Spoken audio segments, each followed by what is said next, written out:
अगर आप इस वीडियो पर क्लिक कर चुके हैं तो एक बात साफ है, आप एवरेज नहीं हैं। लेकिन कड़वा सच ये है कि आपकी आदतें वो बिल्कुल एवरेज हैं। आज दुनिया में एक महामारी फैली है। नहीं, मैं किसी वायरस की बात नहीं कर रहा।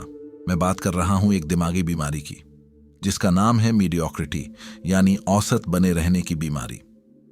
सुकरात ने कहा था, एक इंसान के लिए इससे बड़ी शर्म की बात और कोई नहीं हो सकती कि वह बूढ़ा हो जाए और कभी अपनी उस शारीरिक और मानसिक ताकत को न देख पाए जिसके लिए उसका शरीर बना था।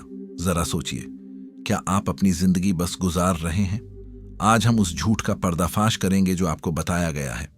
आज हम डेविड गोगिंस, फ्रेडरिक नीत्शे और न्यूरोसाइंस की दुनिया में गोता लगाएंगे। नमस्कार दोस्तों, मैं हूं सौरभ और स्वागत है आपका बुक ट्यूबर हिंदी पर। कहानी शुरू होती है डेविड गोगिंस के ऑफिस में। एक 25 साल का लड़का गोगिंस से मिलने आता है। वह गाइडेंस मांग रहा था। उसने कहा, डेविड, मैंने बहुत कोशिश की, मेरा वजन कम नहीं होता। मुझे समझ नहीं आ रहा कि मैं भविष्य में क्या करूं। कभी सोचता हूं आर्मी ज्वाइन कर लूं, कभी जिम खोलने का मन होता है, कभी बिजनेस करने का। गोगिंस ने उसे ध्यान से देखा। उनकी आंखों में वो एक्सरे विजन था जो इंसान की रूह को पढ़ लेता है।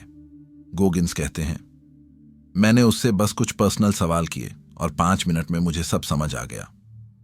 उस लड़के की समस्या उसका वजन नहीं था, उसकी समस्या उसका करियर नहीं था। उसकी समस्या यह थी कि उसने जिंदगी में हथियार डाल दिए थे। जब भी कुछ कठिन होता वह रास्ता बदल लेता, जब भी दर्द होता वह पीछे हट जाता। उसके अंदर किसी भी चैलेंज को फेस करने का कॉन्फिडेंस ही नहीं बचा था। और इसे ही कहते हैं मीडियोक्रिटी, बस किसी तरह काम चल जाए वाली सोच। क्या यह कहानी आपको जानी पहचानी नहीं लगती? हम सब एक ऐसी दुनिया में रहना चाहते हैं जहां हमें कोई चैलेंज न करे। अक्सर स्टूडेंट्स को क्या कहा जाता है? बस उतना ही पढ़ लो जितने में एग्जाम पास हो जाए। बस ऐसी नौकरी ढूंढ लो जहां सुकून हो। हमने कंफर्ट को अपना भगवान बना लिया है। लेकिन यहां एक मनोवैज्ञानिक तथ्य है जिसे द फ्रॉग ब्रेन बायस कहते हैं। आपका दिमाग, विशेष रूप से आपका पुराना दिमाग, लिम्बिक सिस्टम, महान बनने के लिए डिजाइन नहीं किया गया है।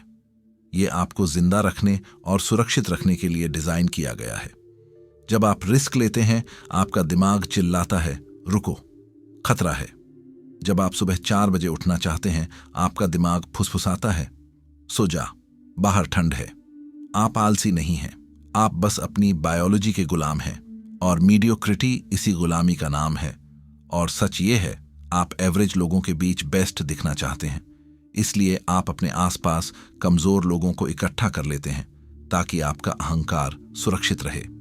लेकिन फ्रेडरिक नीत्शे ने कहा था, बिकम हु यू आर, वो बनो जो तुम असल में हो।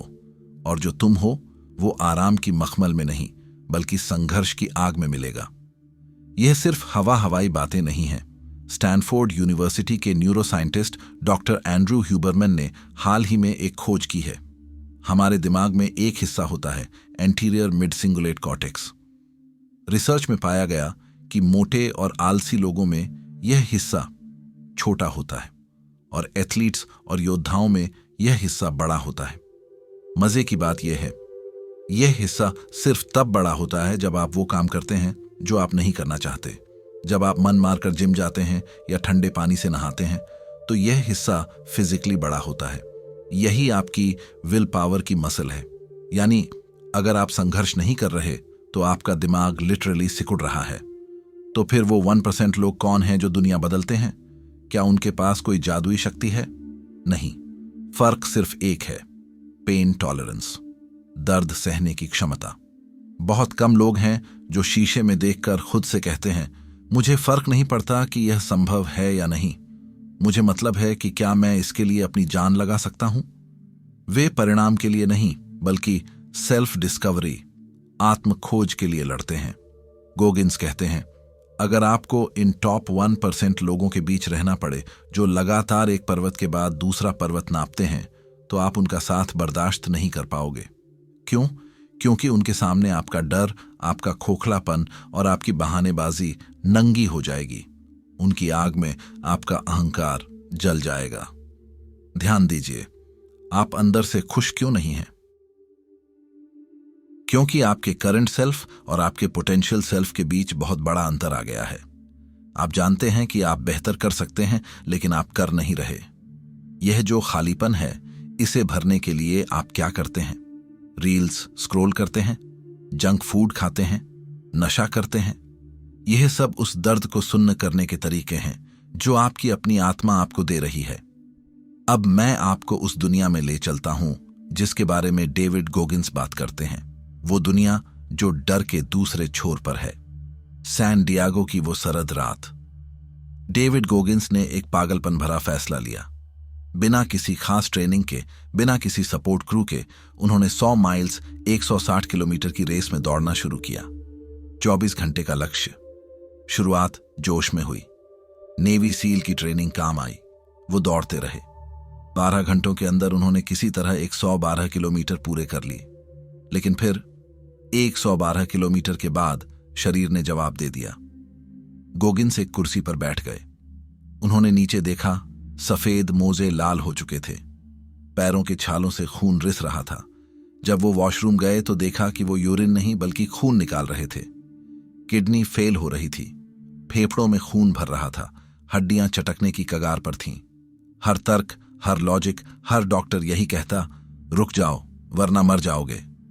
उनका मन चिल्ला रहा था, डेविड तुम यहां क्यों हो? तुम कितने बेवकूफ हो। बिना ट्रेनिंग के 160 किलोमीटर क्यों? यही वह पल है, यही वह खाई है जहां 99.9% लोग लौट आते हैं। गोगिंस ने अपने मन को जवाब देने की कोशिश की। मैं यह चैरिटी के लिए कर रहा हूं, मन ने कहा। बकवास, कोई भी चैरिटी के लिए अपनी जान नहीं देता। मैं लोगों को इंस्पायर करना चाहता हूं, मन ने कहा। झूठ, तुम दर्द में हो, बस करो। अगले 4 घंटे वो कुर्सी पर बैठे रहे, कांपते हुए, रोते हुए। सारे मोटिवेशनल कोट्स खत्म हो चुके थे। सारी पॉजिटिव थिंकिंग फेल हो चुकी थी। जब आप नर्क में होते हैं तो यू कैन डू इट वाले नारे काम नहीं आते। तभी उस अंधेरे सन्नाटे में डेविड के अंदर से एक आवाज आई। कोई लॉजिक नहीं, कोई बहाना नहीं, बस एक कच्चा जानवर जैसा सच। उसने खुद से कहा, because I am one hard mother. उस एक वाक्य ने सब बदल दिया। यह कोई मोटिवेशन नहीं था, यह आइडेंटिटी शिफ्ट था। अचानक शरीर में एड्रेनालाइन दौड़ गया। दर्द अभी भी था, हड्डियां अभी भी टूटी थीं, लेकिन अब सहने वाला बदल चुका था। उन्होंने टेप से अपने पैरों को बांधा, खड़े हुए और चलना शुरू किया। 113 किलोमीटर, 120, 140 और उन्होंने वो रेस पूरी की। गोगिंस कहते हैं, जब रेस खत्म हुई तो मैंने उस कुर्सी पर बैठकर एक नई दुनिया देखी। मुझे समझ आया कि मेरा मन कितनी भी डरावनी तस्वीर बना ले, मैं उसे पार कर सकता हूं। यह थी द 40% रूल की खोज। जब आपका दिमाग कहता है कि आप पूरी तरह थक चुके हैं, तब दरअसल आपने अपनी क्षमता का सिर्फ 40% ही इस्तेमाल किया होता है। बाकी 60% अभी भी रिजर्व टैंक में है। स्टोइक फिलोसोफर मार्कस ऑरेलियस कहते थे, बाधा ही रास्ता है, the obstacle is the way. और यहां एक बहुत गहरा मनोवैज्ञानिक सिद्धांत काम करता है जिसे कहते हैं द पेन पैराडॉक्स, दर्द का विरोधाभास। सिद्धांत यह है, आप जितना दर्द से भागेंगे, जीवन आपको उतना ही अधिक कष्ट देगा। लेकिन अगर आप स्वेच्छा से दर्द को चुनते हैं तो जीवन का कष्ट आपको छू भी नहीं पाएगा। हमने पिछले कुछ वीडियोस में बताया है कि आपके दिमाग को रियलिटी और इमेजिनेशन में फर्क नहीं पता। जब आप खुद को बेचारा बोलते हैं तो आपके मिरर न्यूरॉन्स उस लाचारी को सच मान लेते हैं। आप अपने ही दिमाग को हिप्नोटाइज कर रहे हैं फेल होने के लिए। एक ट्रिक बताता हूं, एनिमी विजुअलाइजेशन। अपने दिमाग में एक ऐसे इंसान को इमेजिन करो जो आपसे नफरत करता है। वो चाहता है कि आप फेल हो जाओ। क्या आप उसे जीतने दोगे? कई बार प्यार से ज्यादा ताकत नफरत या जिद में होती है। उस जिद का इस्तेमाल करो, अपनी सफलता से उन्हें गलत साबित करो। महान दार्शनिक ओशो ने कहा था, दर्द को चुनो मत, लेकिन जब वो आए तो उसे गले लगाओ। दर्द तुम्हें शुद्ध करता है। खलील जिब्रान ने लिखा था, तुम्हारा दर्द उस कवच के टूटने की आवाज है जो तुम्हारी समझ को कैद किए हुए है। दोस्तों, मीडियोक्रिटी इसलिए नहीं है कि आप में काबिलियत नहीं है। मीडियोक्रिटी इसलिए है क्योंकि आप दर्द को अपना दुश्मन मानते हैं। जिम में मसल्स कब बनते हैं? जब आप आखिरी रैप्स लगाते हैं, जब फाइबर टूटते हैं। दिमाग कब तेज होता है? जब आप वो किताब पढ़ते हैं जो समझ नहीं आ रही लेकिन आप फिर भी पढ़ते रहते हैं। न्यूरोसाइंस में एक कॉन्सेप्ट है विनर इफेक्ट। जब आप कोई कठिन काम पूरा करते हैं, चाहे वो कितना भी छोटा क्यों ना हो, आपके दिमाग में टेस्टोस्टेरोन और डोपामाइन का एक ऐसा कॉकटेल रिलीज होता है जो आपके ब्रेन को रिवायर करता है। जीतना एक आदत है और हारना वो भी एक आदत है।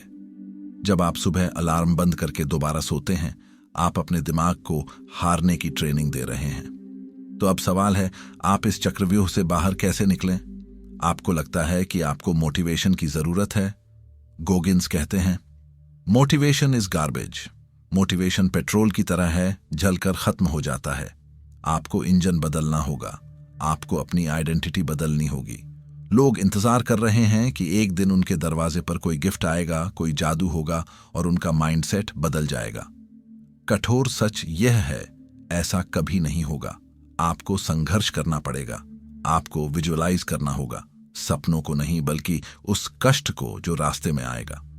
बीजे फॉग, जो स्टैनफोर्ड में बिहेवियरल साइंटिस्ट हैं, कहते हैं, बदलाव बड़े फैसलों से नहीं बल्कि सूक्ष्म आदतों, टाइनी हैबिट से आता है। लेकिन गोगिन्स का तरीका थोड़ा अलग है। वो कहते हैं, अपने दिमाग को कठोर बनाओ। हर दिन कुछ ऐसा करो जो तुम्हें करना पसंद नहीं है। क्या तुम्हें ठंडे पानी से नहाना पसंद नहीं? तो रोज नहाओ। क्या तुम्हें पढ़ना पसंद नहीं? तो रोज 10 पन्ने पढ़ो।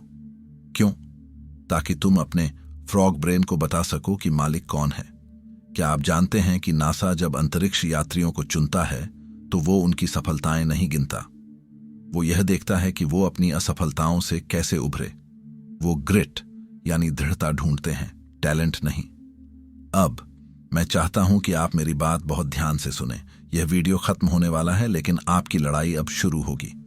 डेविड गोगिन्स जब 300 पाउंड के थे, वो हर रात शीशे के सामने खड़े होकर खुद को गाली देते थे।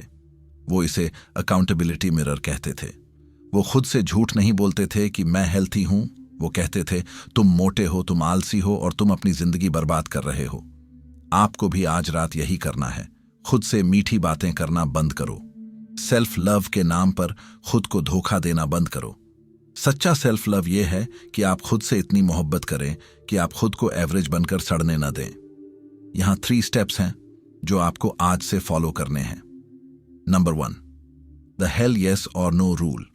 अगर कोई लक्ष्य आपको डरा नहीं रहा, अगर उसे सोचकर रोंगटे नहीं खड़े हो रहे, तो वो बहुत छोटा है। सेफ खेलना बंद करो। Number 2, the 40% push.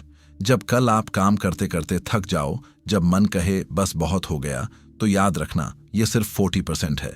5 मिनट और करो, 1 पन्ना और पढ़ो। वही 1 पन्ना आपको भीड़ से अलग करेगा। Number 3, kill the victim.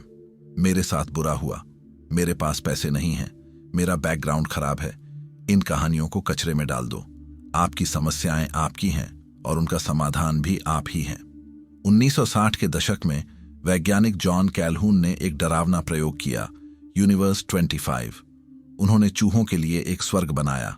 असीमित खाना, असीमित पानी, कोई बिल्ली नहीं, कोई बीमारी नहीं, सब कुछ परफेक्ट था। आप सोचेंगे कि वो चूहे बहुत खुश रहे होंगे? नहीं। कुछ ही समय में वो चूहे आलसी हो गए। उन्होंने आपस में लड़ना शुरू कर दिया। माताओं ने अपने बच्चों को छोड़ दिया और अंत में वो सब मर गए। कंफर्ट ने उन्हें मार दिया। विज्ञान ने साबित किया है कि बिना संघर्ष के दिमाग और समाज दोनों सड़ जाते हैं। और आज आप उसी यूनिवर्स 25 में जी रहे हैं। आपका सोफा, आपका नेटफ्लिक्स और आपकी सुविधाएं धीरे धीरे आपके दिमाग की हत्या कर रही हैं।